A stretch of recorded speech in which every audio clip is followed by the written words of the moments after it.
Hey Provident Preppers, I'm Kylene. And I'm Jonathan. Today we're talking about food storage and how important it is that you customize that to your own needs. Don't build it around somebody else's needs. Build it around the needs of you and your family. So today we have a special treat for you. We have interviewed Patrick Linehan, and he is a personal trainer and a prepper. In fact, he has his own YouTube channel and he does a lot of things like that, so you might want to go on over there and check out some of the things that he's done. But he's also written a post for us, actually, which is on our website, theprovidentprepper.org, that you might want to look at. Traditionally, the recommendation for preppers is a diet that is very high in carbohydrates. However, that's not the best diet for everybody. Diabetics, that's totally the wrong diet. And so when we talk to Patrick, his diet plan is different. Yes, you still need carbohydrates, but you need protein and you need fats and you need to balance them appropriately. And he's got some great ideas about what to store, how long it will store, and I think this might be a really good thing for you to not necessarily go just off of what Patrick has to say, but take it and look at what your healthiest diet is, what you would like to be able to eat, and store that, because it might be different than anything anybody else does. And one of the reasons why we store such a high carbohydrate diet is because those foods are cheap and they last a really, really long time. So if you're doing a healthy diet, a lot of those foods are going to need to be rotated more regularly. So let's talk to Patrick.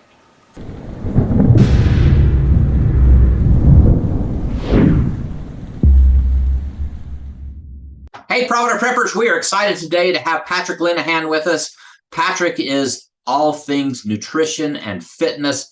He knows this stuff, and as preppers, that's part of our job, is to be fit and healthy as much as we can. We all have little struggles, but we all need to be fit so that we can take care of whatever needs to happen in a crisis situation. And one of the reasons why we invited Patrick on today is because not everyone eats or should eat the normal high carbohydrate food storage diet. So we've had a lot of requests for things like, well, if I'm on keto, how do I store food? Or if I'm on this diet or that diet? And so Patrick has agreed to come on and share with us a really great way to do food storage when you're not eating the traditional high carbohydrate diet that so many of us are on. So Patrick, tell us a little bit about yourself and your qualifications and why you're so awesome.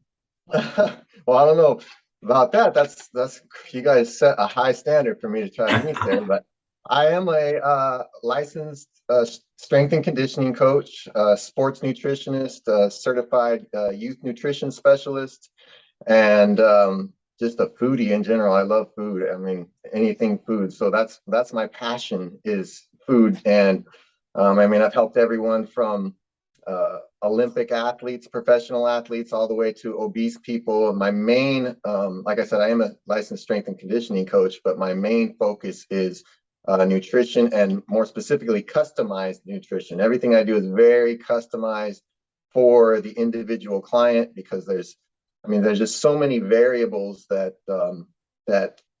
are particular to each individual that determine how that individual is going to process and utilize the nutrients that they eat. So yeah, everything I do is very personalized. That's what I focus on. Excellent. And one of the things that I'm excited about is you have a little bit of, maybe a lot of interest in prepping. Oh, So yeah. that gives you a perspective that I think is very valuable today. Yeah, absolutely.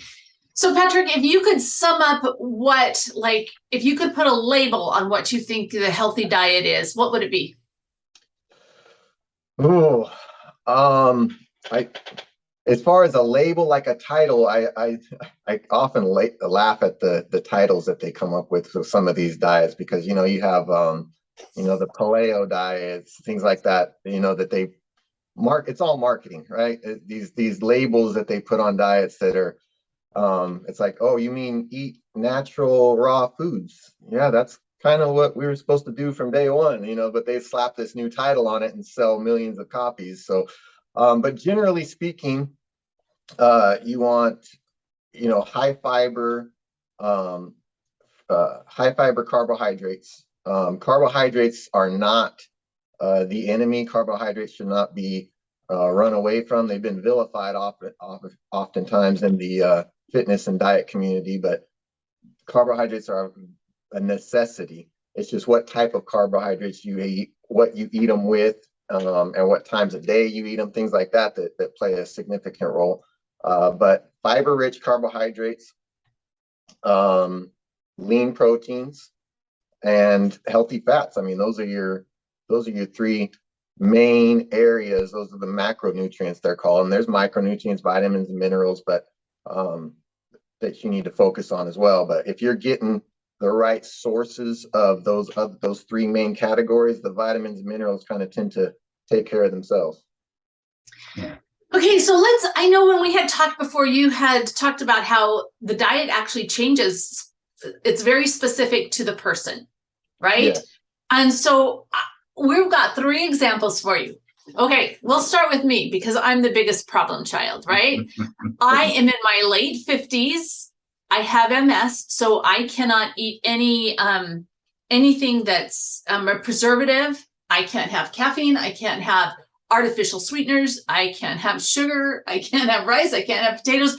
There's a lot of things that I can't have. I need to eat a super clean diet. And tell me, how would you have me eat? What should I do? So that's actually, I mean, clients like that can be hard to work with, but they're also, in your case, very easy because so many people are, they're so used to eating processed foods all the time that to get them away from that is a struggle in and of itself. Forget the combining the proper ratios of foods together at meal. I mean, just to get them off that junk is one thing, but if you already, I can't eat those things, it's like, oh, yes, finally, thank you. That's actually a good thing. That's not how I feel about it. Well, I understand. But to answer that question more specifically, like if you were my client, we would get more detailed. For example, what's your body type? And the way to categorize that, I mean, there's technical definitions that I would use in my head, but the way that I explain it to clients and how I would ask you is if you were to do nothing, no exercise, not pay specific attention to what you're eating, how would your body naturally gravitate? What would your body naturally do? Would you gain weight quickly? Would you tend to add weight? Would you kind of, oh, it doesn't really matter what I eat or what I do, I kind of stay the same? Some people, if they're not constantly working out and eating, they lose weight a lot. They just shrink really easy. So what category would you fit into? Gain weight. Absolutely gain weight. Okay. Yeah. So the next question that I would ask is, what is your goal? So the reason that's important and the reason why your listeners should, if they're looking for a diet or a nutrition plan or how to construct their nutrition, why it's so important is because let's say you, for example, have an exact twin. Everything else is about you is the same. You have another woman that's same age, has MS, can't have dairy or can't have all these certain things, but one of them, wants to lose weight and the other one's like, well, I want to do this. I want to reach this particular goal. If you have 2 different goals, and you have 2 completely different eating plans, even though everything else about you is exactly the same. So what would be your goal with your nutrition plan? My ultimate goal is health. I want to be healthy. I think that it would be great to lose a little bit of weight and look better, but health is what really matters to me. I want to feel good, and I don't want to be in a wheelchair. That's my goal. Exactly. I agree. And I'm a huge proponent of that because even with my Olympic athletes and professional athletes, one thing I always tell them, and bodybuilders, people that are into the aesthetics of working out and nutrition, is good aesthetics, good fitness, good looks doesn't always mean optimal health, but optimal health will always mean the other, right? You'll always look good if you aim at optimal health. You can look good people do a lot of dangerous things with drugs and supplements and things that, they might look fit, but their heart's ready to explode, or, there's different physical things that are wrong with them. But if you aim for optimal health, if that's your goal, the weight loss, the fat loss, the aesthetics, the health, I mean, all that will fall in line. So that's good to know. The other question I would ask you is, what's your daily energy expenditure like? Do you exercise? And if you do, how long? Do you, are you sedentary? Are you in front of the computer all day? Or are you, what's your daily routine like? So it all depends. Having MS, some days I can't function well, right? And it's just a day where I'm barely able to do the daily tasks of living. For the most part, if I'm stressed with work, I'll spend some days where the most of the days I'm behind the computer. When my life is working the way that I like it to, we are walking every day. We were doing some weight training 3 times a week. In the wintertime, it's easier for me to stay on schedule because I'm actually on the treadmill instead of going outside. And I do a lot of gardening. I love to be in my garden. I do it's a huge garden. So there's a lot of manual labor with shoveling and bending and stooping and harvesting and all kinds of using all the muscles of my body in the garden. So I would not say I'm highly active. I can't run. Most of that's due to lack of coordination, right? The brain and the body don't work really well together. Oops, like that. But walking is great. We can go on nice long walks, and most of the time I'm fine. Yeah. And she does very well in the garden. That's her real happy place. So, and she's busy, perhaps not aerobically, she's not getting the heart rate up, but she's there in the sunshine, the fresh air, and very active. So, yeah. Okay, good.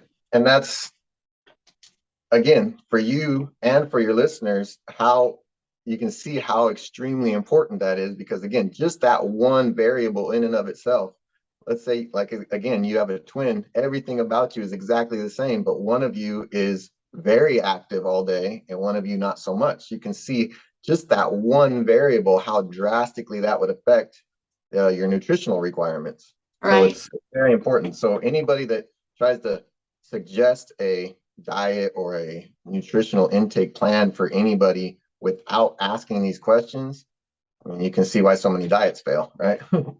Yeah. One of the other things about me is I don't usually ever eat breakfast. My goal is to wait till about noon, but I kind of, if I'm hungrier that day, or I have something in the afternoon, I will eat at 9 or 10. But for the most part, I do intermittent fasting. Oh yeah, good. So you're doing it on purpose then? Are you usually hungry in the morning, or you're just not hungry? No, I'm never hungry at breakfast time. But I think I've just been doing this for so long that might be just the way my body is. I don't know. Yeah. Intermittent fasting is an awesome tool. That's a good thing, if done right, of course. But yes, the next thing I would ask is, and you can give me hypothetical numbers here if you want, because I know you have thousands of people listening, so you don't have to be completely truthful, right? But the next thing I would typically ask is your height and weight. I would have you keep a food log for 3 days. I mean, if I was working with you as a one-on-one intense client, keep a food log for 3 days. Do you have any idea now how much, let's say protein, just as an example, you can get in a day, or how many grams of I can tell you, I couldn't tell you that, but I can tell you that I crave protein like crazy. Ben, who is our 16-year-old son, won't eat meat. And so every once in a while he'll do fish, and John eats a little bit of meat, but I'm like craving protein. So like the little snack bags of rotisserie chicken that I keep in the freezer, I will have at least one of those a day. So and whether it's on a salad, or I can't do gluten. And so, it's with some vegetables or. Yep. And like I said earlier, it's actually a relief sometimes to work with somebody like that, because fruits and vegetables, I mean, that should be everybody's primary carbohydrate source, generally speaking, or at least a lot of it. We rely so much on grains, and we'll get into that, I'm sure, in the prepper community, that we rely so much on that, that we tend to miss the importance of fruits and vegetables. But for you, a starting point would be probably around 100 grams of carbohydrates, 125 grams of protein, and around 55-ish to 60 grams of fat. That would be a starting point. Again, and then where we would go from there is going about your daily routine is when to eat those, in what conjunction with each other, because that makes all the difference in the world. A lot of people, when they hear their nutritional numbers that I would give them, they're like, oh man, that seems like a lot of food. Or some are just the opposite, like, wow, that's it. But the magic happens in the combination of foods. That changes everything on how you combine foods and what types of carbohydrates you're eating, what types of protein, what types of fat, and how you couple those together. Because how you eat those together in that consumption and digestion process, hormones are released. I mean, it affects everything: leptin, insulin, cortisol, even testosterone and estrogen. I mean, how you couple those foods affect all those hormones in your body. And that is what, like I said, where the magic happens, and how you combine those foods. So we would, if you were my client, we would work together to see, okay, like you said, I don't usually eat in the morning right away. I eat later on. And depending on your schedule, we would say, okay, then for your first meal, this. For your second meal, couple this. For your third meal, couple this, to be able to hit those numbers by the end of the day.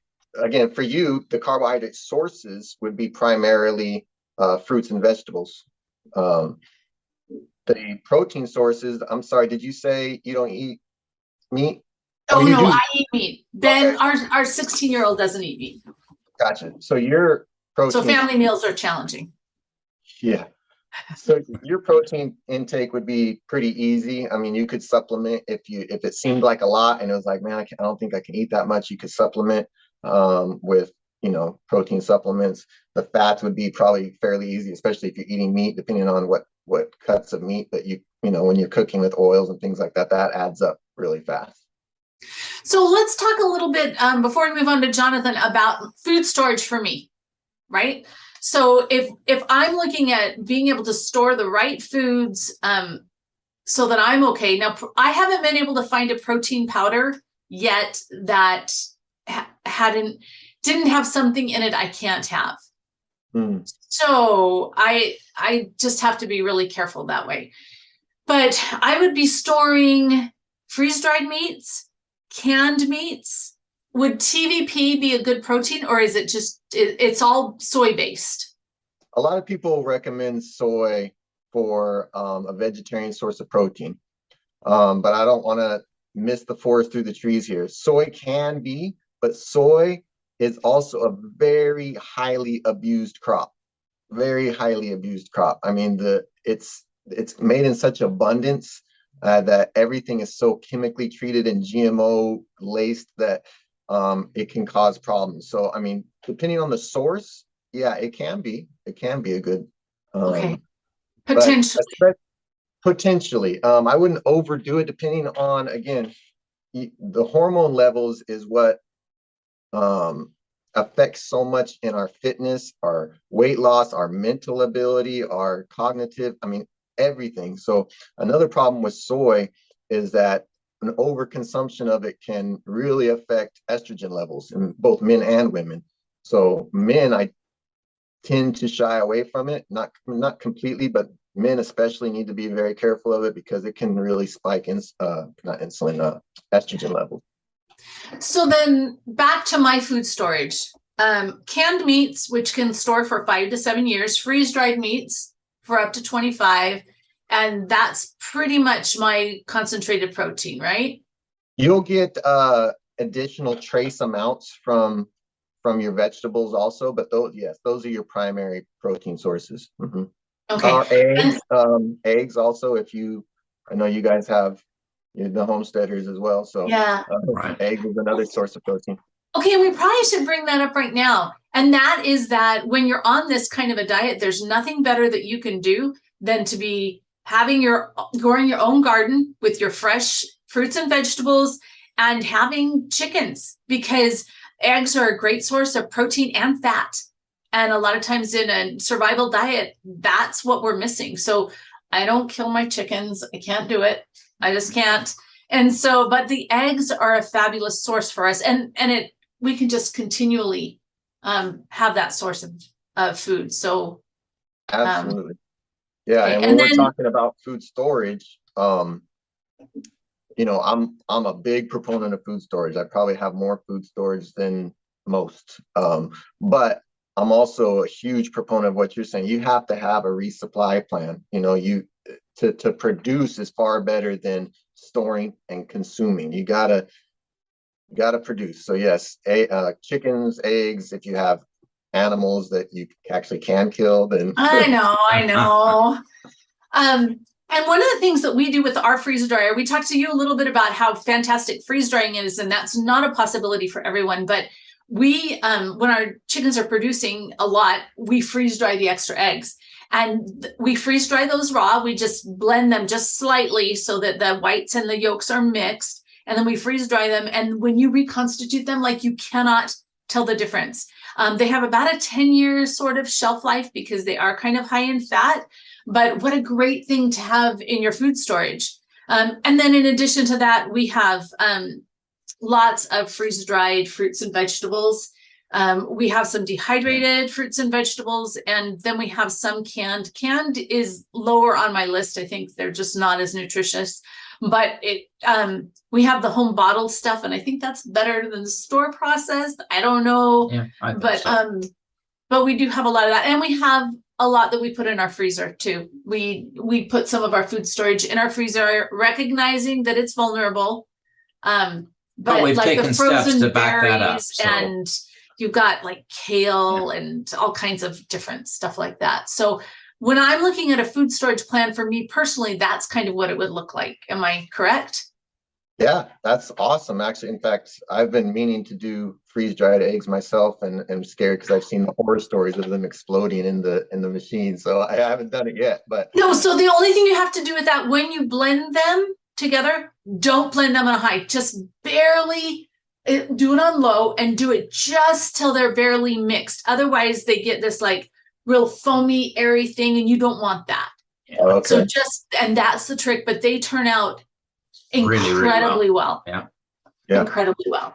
Okay. But yeah, everything you mentioned, yep. Fruits, vegetables, you got your protein sources. What about do you have any sensitivities or anything to fat sources? Let's say nuts, seeds, avocado, oils, anything like that?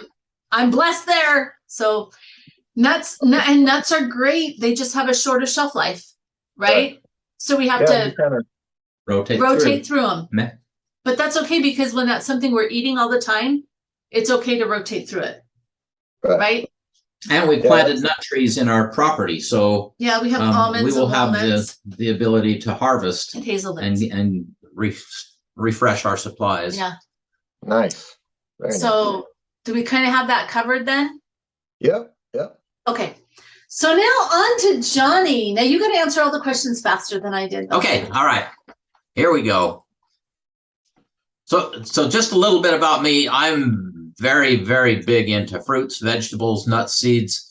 I do love my grains. I love whole wheat waffles. I love He's addicted to whole wheat peanut bread. butter sandwiches. Oh, and I do love peanut butter. Every meal is followed by a peanut butter sandwich, but it's very specific. It's a piece of bread with peanut butter on half of it and then folded over. Right. Usually with a little jam, but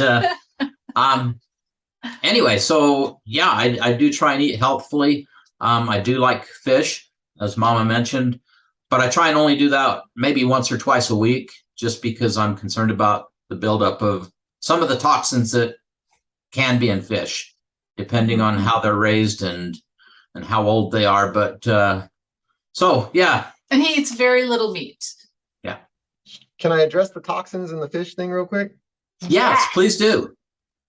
I'm glad you brought it up, because there's two problems with toxins, not just in fish, but just in general with processed foods and things of that sort. Is that not only is the toxin, the preservative, those things harmful in and of themselves, but they prolong the harmfulness because they inhibit the absorption of the beneficial nutrients that you do eat.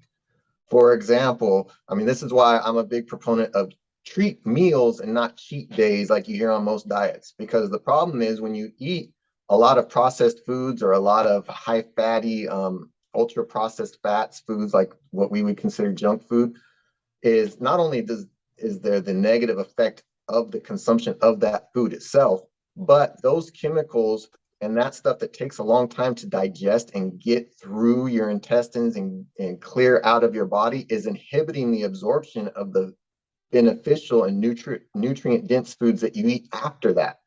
So, for example, on a cheat day, for example, you spend the whole day eating a bunch of junk food. Not only do you reap the consequences of all those added calories and fat and just the individual consequences of those foods, but by the time you get all that out of you and through your intestine, I mean, you're 3, 4, 5 days down the line to where let's say the next day you're eating broccoli, you're eating your vegetables, and you're eating all that stuff. Well, your body's not absorbing that because the microvilli in your intestinal tract that absorb all the nutrients, and, think of it as blades of grass.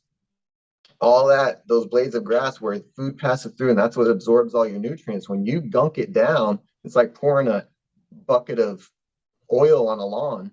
Those blades are not there anymore to absorb those nutrients. So when you, even the next day, 2 days, 3 days, 4 days later, when you're eating their nutrient dense foods, you're not getting the nutrients from it.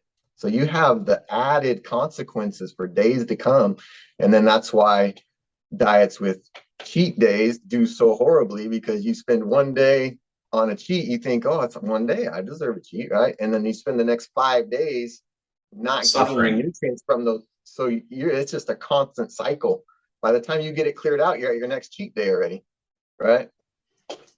That makes a lot of sense. Yeah, if you're doing a one cheat day a week, it sounds like you might have one day where you're actually getting nutrients, and then you wipe it out again. So it's and there's a big, I mean, this is another thing that a lot of diet and nutrition people miss the forest through the trees, is there's a big difference between nutrients in a food being nutritious, and your body actually digesting, absorbing, and utilizing those nutrients. Those are two very different things.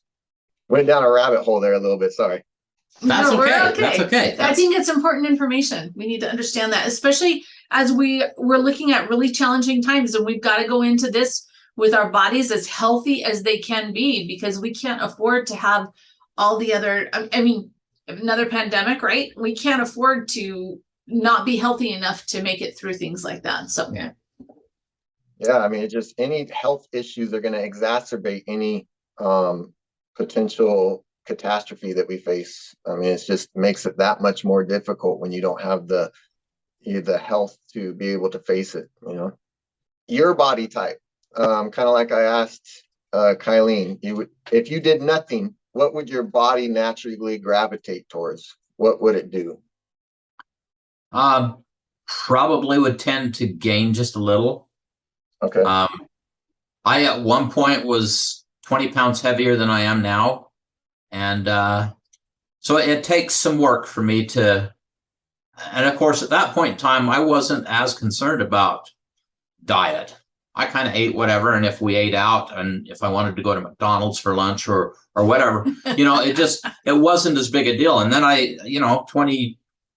15 years ago, start thinking, okay, I'm at an age where I've got to fix this. I've got to, I don't want to go into my later years already compromised and in a bad place. So I have substantially cleaned up my diet. McDonald's is never an option. No, never. So, and that's, and I like where I am. I like all the fresh fruits and vegetables. That's my happy place. When I'm eating fresh fruits and vegetables and a peanut butter sandwich. But that's where I feel good. And that's what makes me tick well. Yeah. Okay. So that again, you guys make it easy. For some people, it's like pulling teeth. Oh, fruits and vegetables. You know, they just roll like I Yeah. have to eat fruits and vegetables. But that's awesome. Okay, so energy expenditure. You said you were working out about 3 times a week to some kind of resistance training, but where are you at now? I still try and work out 3 times a week aerobically, and then I do some push-ups and sit-ups in there. I'm not really doing a whole lot with the weights just recently, but I'm very active, physically active in the yard. Not as much as Kylene, but so yeah, I do try and get the aerobic in there. Push myself a little bit, and then just generally being active around the house and the yard. Do you make a conscious effort now? I know you said you don't try not to eat meat, right? And not fish very often. Yeah, fish once or maybe He twice loves a week. salmon once or twice a week with rice and with peas. Yeah, It's a thing. It's kind of a like thing. Rice and peas and salmon. Yeah, and I don't eat a lot of meat.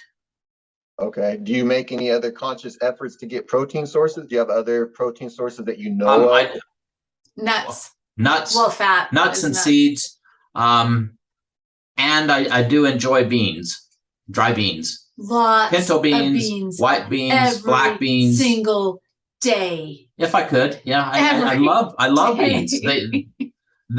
Along with the fruits and veggies, that's something that really makes me tick. It makes me feel good. Oh, it makes him tick, all right. It hasn't been that bad, and she has to admit that. So, getting very Now, personal here. I'm glad you brought up beans because those are one of those foods that people say are high in protein, quote unquote, but that are, and in comparison to other plant-based foods or grain type foods, they are, but you're still with beans getting anywhere from, depending on the type of bean, 3 to 6 or 7 times the amount of carbohydrates per serving than you are protein. So just kind of have to weigh that all out. So when I'm you looking gotta at weigh that out when it comes to, and for your viewers as well, when they're, when it comes to preparedness, that's a big preparedness item that most people stock is beans, and they think, oh, there's my protein source. Well, not so much, because if you were to have to eat enough beans to get yourself the amount of protein that you need in a day, you'd also be consuming, like I said, 3 to 6 times that amount in carbohydrates, which is a bad ratio. So you definitely we'll find a way to supplement your protein intake to get it up there so that your ratio, your balance is where it needs to be. I think the other thing is he can't do dairy. And so there's nothing coming. I do dairy. I love dairy. Yeah. But there's none coming in for him. Like that's not an option in his diet. Yeah. Okay. That's easy too, because I'm a proponent of that as well. That's easy. I love the taste of dairy. I love the taste of dairy, but yeah, I don't eat too much dairy either, so that's easy. Okay, so let me do some math for you real quick. Do the nuts do a good job of kind of providing some of that protein? Having some almonds, as long as they're not roasted with salt and such. That's another one that typically gets kind of missed the forest through the trees type thing with a lot of people that recommend them as a protein source. They do have considerable protein, but they're primarily, I would view them primarily as a fat source because they have more fat than they do protein. So again, if you're in the scenario where you're relying on nuts for your protein source, and let's say we do the calculations and you say, I need this much protein. Okay, so that takes this much nuts. But if you were to eat that much, you're getting twice as much fat as you are protein. So even though you did get your protein, now you're way up here on your fats. If that makes sense. So yeah. They're a good food source and they can help contribute to your protein, but we need to just make sure that those balances are correct, so that again all those hormone levels and it comes into the digestion and utilization of the nutrients, not just what you eat. So, oh, and your goal, what are you happy where you're at? Would you want to add some lean muscle? Are you trying to lose some fat, or do you have any specific goal in mind? I do want to lose a little bit of fat. I'm not into bulking up at all. I'm at a place where if she doesn't like me now, then I like him a lot. I don't want to put on a bunch of muscle and I don't feel a need to put on muscle. I can do what I need to around the yard. And I'm very happy. So, if anything, I would lose a few pounds of fat because I'm still carrying a little bit that I would like to unload. But overall, I'm pretty happy where I am. Okay, so a starting point for you, what we would approximately start with would be 105 grams of carbohydrates, 140-ish grams of protein, and 46 to 50 grams of fat. And like I said, that's using formulas that I've constructed over the years of helping so many people in so many different scenarios. That's why I ask all these questions, because like I said, they all affect. But even within that, I think I forget the number, but using my formulas, it comes out to like 1 in 300,000 different differences of potential calculations that could come out for any specific individual. But even within that, we would monitor your progress and how you feel and your progress over time, and we would adjust that as necessary. But that would be our starting point based on, just the starting information. And then as far as the types of food, what you're eating now is awesome. We would need to fruits and vegetables are your main carbohydrate source. You got grains. You like grains, so you're definitely not going to have any problem meeting your carbohydrate requirements. Right. Your fats, you like nuts and seeds, right? And I'm sure, Kylene, when you cook with oils, things like that, a little bit of drizzling oil on something, you're probably going to have no problem reaching your fat goal. We would just need to supplement your protein intake. And if it's not meat-based, then like she was saying, there's soy-based products. I would just shy away from overdoing it with that for the estrogen reasons. But protein powders, protein, I tend to shy away from bars for the same reason. You have this marketing tactic where people call things a protein bar, but if you actually look at it, it's far more carbohydrates and fat than it is protein, So it definitely has more protein than a typical candy bar. So they call it a protein bar because they add protein in it. But as far as how much protein it has compared to the other nutrients, it's severely skewed usually. So we would add a protein, probably a powder that's primarily protein in it, no carbohydrates or fat in it, because you've already got those taken care of. That would supplement and bring up your ratios to where they need to be. Okay. Let's talk about the protein powder for just a second, because we are talking about food storage, right?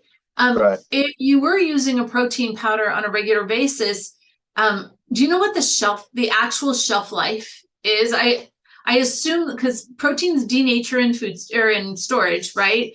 And you've got the problem with fats in them because fats go rancid in storage. Do you know how long they would last on the shelf? Well, good question. It's going to depend largely on those things that you just said. I mean, because there are proteins out there that have a higher fat content on purpose because, depending on the certain types of day and things like that, a high fat protein powder might actually benefit you. It's just, you have to eat it at the right time of day. But with the type of protein that I would recommend, at least in this particular scenario, we would be using a primarily strictly protein with no carbohydrate, very little carbohydrates or fat in it. That's going to have the longest shelf life. And I've had them, I haven't stretched mine to the point of, I'm afraid this is going to go bad and I need to throw it away. But I've had mine up to 2 years and they were fine as far as taste, as far as texture, as far as I didn't notice any difference in actually consuming them. Like, oh man, I'm starting to lose muscle mass. Like I don't think that protein content, it looks like that protein content has degraded significantly. Mm-hmm. Typically in those, the listed shelf life, the stamp on the actual container is anywhere from 18 to 24 months after the date of actual packaging. So by the time it gets on the shelf and you buy it, you usually have, you know, a good 12 to 18 months, usually at least on it. But in a cool, dry place, it'll last longer. That's the best buy date and the purchase date usually, but they'll last longer than that. Right. Yeah. So, Yeah. and that's another proponent for, you know, store what you eat and eat what you store, right? Right. If you are going to be taking this on a regular basis, then you buy enough for a year and you have it for 18 months or whatever it is your goal is, and then continually utilize it. Yeah. Right. And so that we are always keeping it fresh and you have plenty of backup. Okay. Was there anything else we need to talk about John? Or are we, because his food storage plan would be very similar to what we talked about for mine, only we'd be adding for the protein powder for yours. Yeah. Because the original container should be fine if it's only a short-term food storage item. You can't get 30 years out of it. So why repackage it? Yeah. Yeah. Yeah. We wanted to talk just a little bit about Ben because he's a challenge. He looks amazingly healthy, amazingly thin. I don't know all of his technical things, but I would love to know how to get more protein in that kid when he won't eat meat. And he doesn't eat dairy. He eats absolutely no sugar. Though that's not true. He'll eat honey, right? So he'll eat honey or maple syrup, and then he just does lots of fruits and vegetables.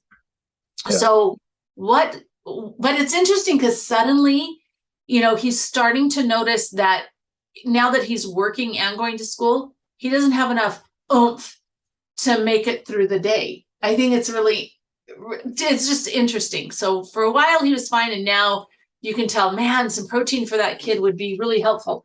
What would you recommend for somebody like that? You said he's in pretty good shape. Is he an athlete? Is he active all day? He does weight training every day at school.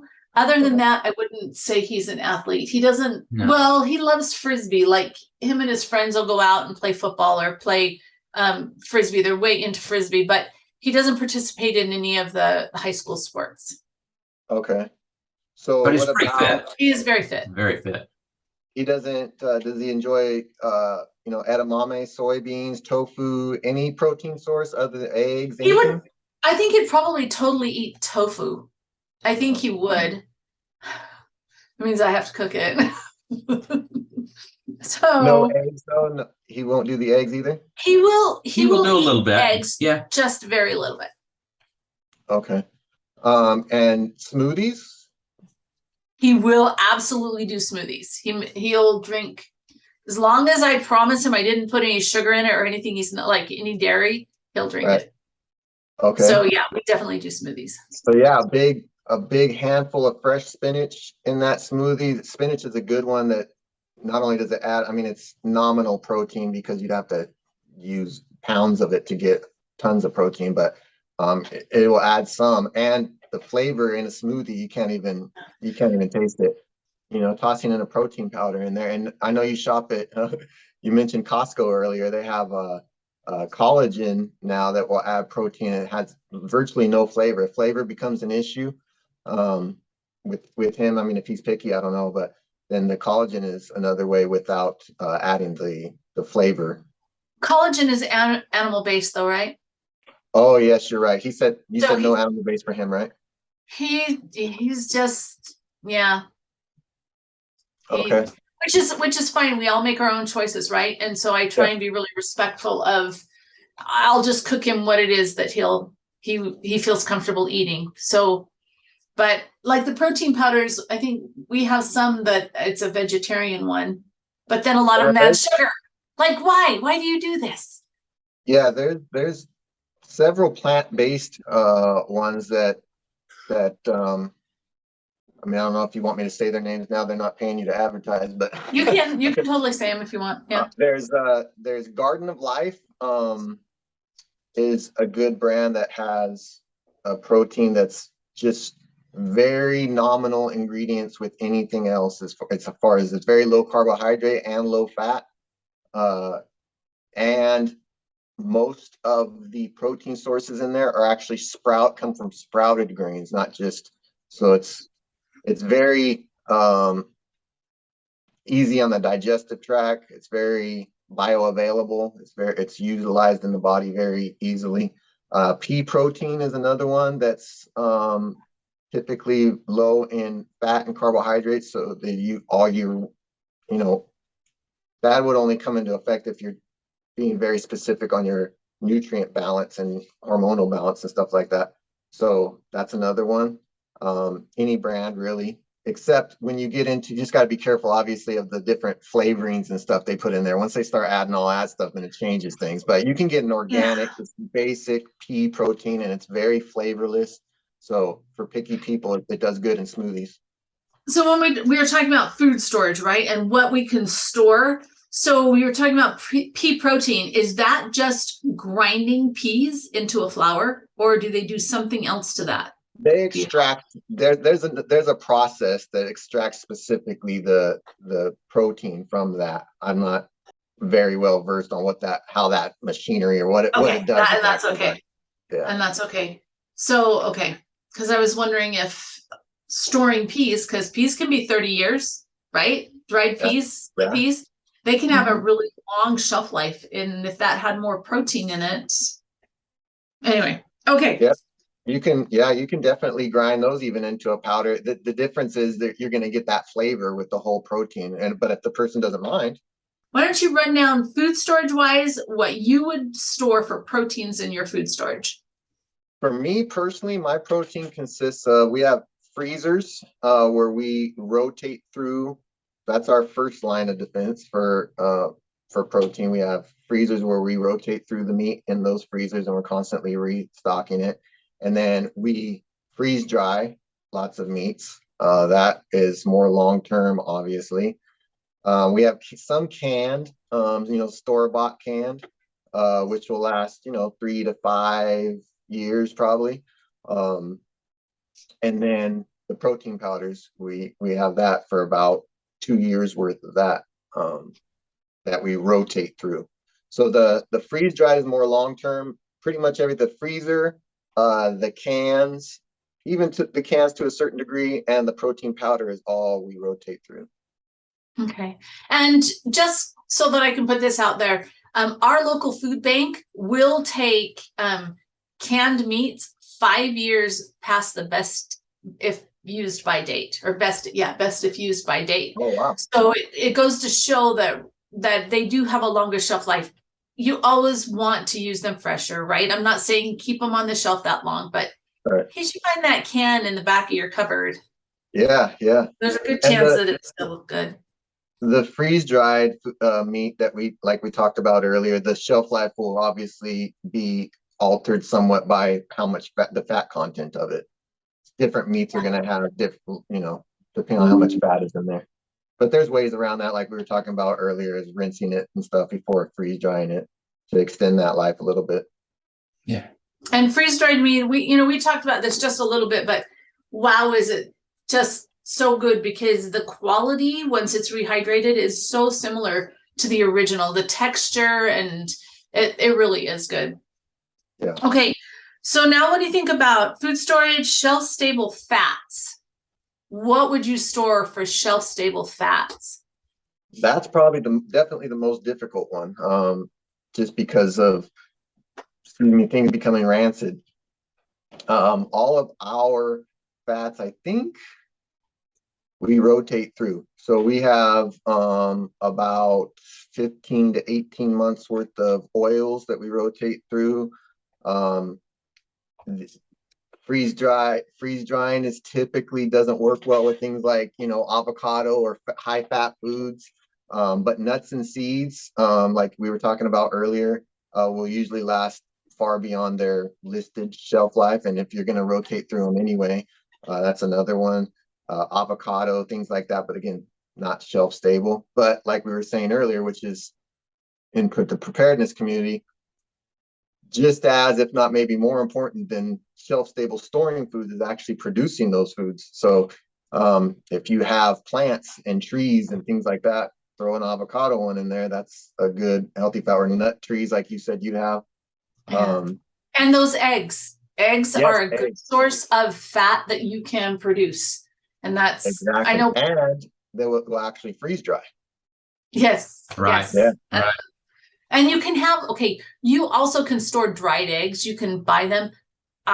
They smell horrible. You open that container and I'm like, I'm not going to eat this. The sulfur smell is just really intense. And so for me personally, but the freeze-dried eggs, they don't smell Yeah, at no, all. they don't. They're They're beautiful. very good they don't quality. stink. Okay. So just a moment, back to the oils. Olive oil, avocado oil, are there some that you particularly like and recommend? Avocado oil is good for more for high temperature cooking. Olive oil is good too. I mean, obviously the more natural, you need to know your sources of where you're getting it from. The cleaner, cold pressed is ideal because heat degrades the nutritional content of oils, which is why part of the reason they don't last on the shelf. But even the manufacturing process can damage the nutrient content of the oil because it generates heat. So if you can get cold pressed, that's even better. I know that ultra processed oils and fats will last on the shelf longer.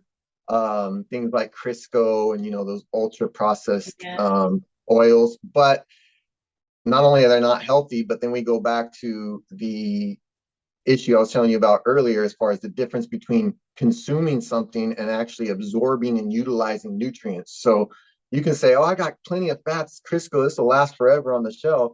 Having a nutrient on the shelf and having it and consuming it, and oh, that's high calories, it's a lot of calories, it's fat, it's having those calories, quote unquote, and actually your body actually being able to absorb and utilize the nutrients is two totally different things. So if you're going to eat garbage and very highly processed foods, again, that's not only about the damage that it's doing in and of itself, but it's also inhibiting the absorption and utilization of other nutrient dense foods that you're eating. So let's talk just a little bit about coconut oil. I actually really like to cook with coconut oil, and I know that there's two different camps on it, but it has a super long shelf life. I have not had any of it go rancid yet. How do you feel about coconut oil? I like it. We use it for a lot of different stuff. I mean, I'm married with 5 little girls, and they use it for, skincare. They use it in their hair. We use it for cooking. We use it for a lot of different stuff. So coconut oil, I like it. It has so many uses. And that one's good because of that really long shelf life. So, again, you just got to be careful of each oil that you use, watching its smoke point, and you don't want to. Different oils do better at different temperatures. So, different oils have different smoke points. So once you heat certain oils to a certain point, you break apart those triglycerides, you break apart their molecular structure basically, and they become very harmful, and you don't want to eat them at that point. So you just got to do your research on whatever oils you choose, and don't heat them past certain points. Different, like I said, avocado oil, I believe, is better at higher. Grapeseed oil is better at high temperatures. Just watch that. Okay, and then the carbohydrates that you would recommend people store. Yeah, that's the easy one. I mean, that's the one we all put in Mylar and buckets, right? Corn, beans, rice, wheat, oats. That's the easy one. That's the what preppers tend to have, by the caseloads. But fruits and vegetables are carbohydrate sources too, and those, if at all possible, even if you have to do canned stuff from the store, it's definitely not as good as dried or freeze dried or something like that for long-term storage, but better than nothing. But yes, fruits and vegetables, again, grow your own if at all possible. But as far as shelf stable, freeze drying is probably the best when it comes to that. But those are carbohydrate sources that are going to be far more nutritionally beneficial to you than some of the other grains. Again, it's not just about calorie consumption, it's about nutrient absorption. So fruits and vegetables, definitely do not shy away from those. Those are going to be very, very important. And for those of you who don't have a garden or to do in the wintertime, sprouting, store seeds so that you can sprout, or you can grow microgreens. You can grow those in any house, right? Or any apartment or any any place. So I would definitely say make sure you have some seeds to do that, so you've got some of those fresh greens. So Patrick, if somebody would like to hire you to help them and be their personal trainer, or to be able to coach them a little bit on some of the foods that they should eat, how do they contact you? Email is probably best, project5plife@gmail.com, or you can check out my Project 5P YouTube channel, leave a comment or send a message there, and yeah, we can get rolling. There is. Okay, do you have any final words for our audience? Just like you said, the two main things that I focus on and that I encourage others to focus on is focus on health when it comes to nutrition. Health, the rest, the weight loss, the aesthetics, all that will take care of itself if you focus primarily on health. And number two, the other thing is just remember, above all things, there's a huge difference between consuming nutrients and actually absorbing and utilizing them. Those are two very different things. Thank you for joining us, Patrick. We really appreciate all that you do. Thank you. And everybody, go over to his YouTube channel and subscribe. We'll leave a link in the description of this video, and I think it would be a great plan to go and subscribe and learn a little bit more from Patrick. Awesome. Thanks, Thank you, Patrick. guys. Thank you, guys. Thanks.